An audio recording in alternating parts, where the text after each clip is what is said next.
Simulan na natin yung paggawa ng perfume, no? Yung fragrance po, meron po tinatawag na, meron tayong yung fragrance wheel, no? Ang general classification po ng fragrance, merong fresh, malamig na simoy ng hangin galing sa dagat, o yung parang nasa gubat kayo. Ito po ang fresh. Meron pong floral, yung amoy mga bulaklak po, ito po ay floral, may oriental, ito po ay isang yung matatapang na amoy ng bulaklak. Meron pong wood, ito po usually ang wood, yung panglalaki, mahal po yung agar wood. So, para makagawa po kayo, makadesign kayo ng perfume na sariling amoy na gusto nyo, didesign nyo para sa tao, syempre, titingnan nyo po yung fragrance wheel kung hindi sila, kung yung blend nila ay magkakatugma. Dahil meron pong hindi nyo po pwedeng ipagsama yung hindi magkatugmaan amoy.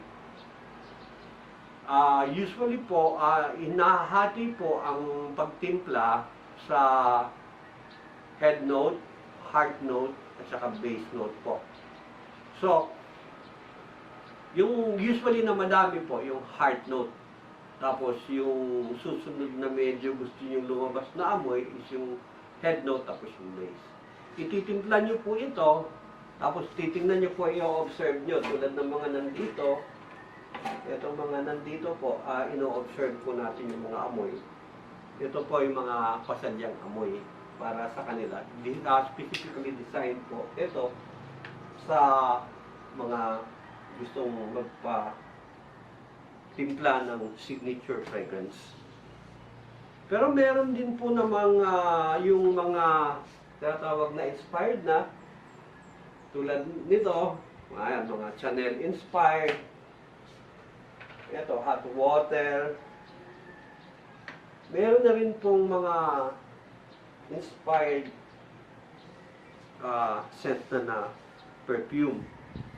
So, meron din pong gagawin niyo siyang base. Tulad nitong isa,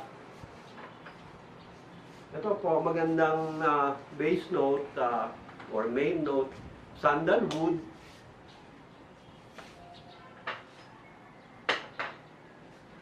bamboo.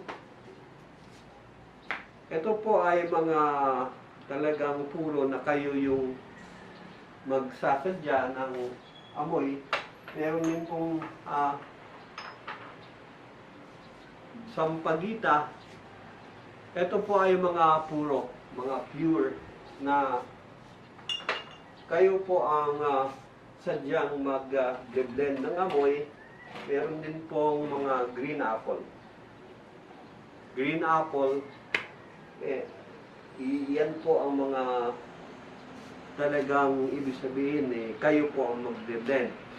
Ilang-ilang, rose, meron pong ganun. Pero kung gusto niyo na pong yung kayo lang magtitimpla ng inspired, meron naman pong mga pure na inspired scent. Or it's either na i-blend niyo po sila. Kasi pag kayo po ang gumawa ng perfume oil, napakatagal. Ang daming bulaklak niyo mauubos. Ito po'y pipigain niyo, kukunin niyo yung pakukuluan, kukunin niyo yung oil.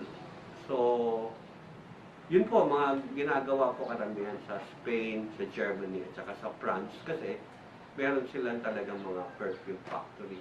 Talagang tinatanim nila ng mga bulaklak, hekta-hektarya. So, gagawa na po tayo ng perfume.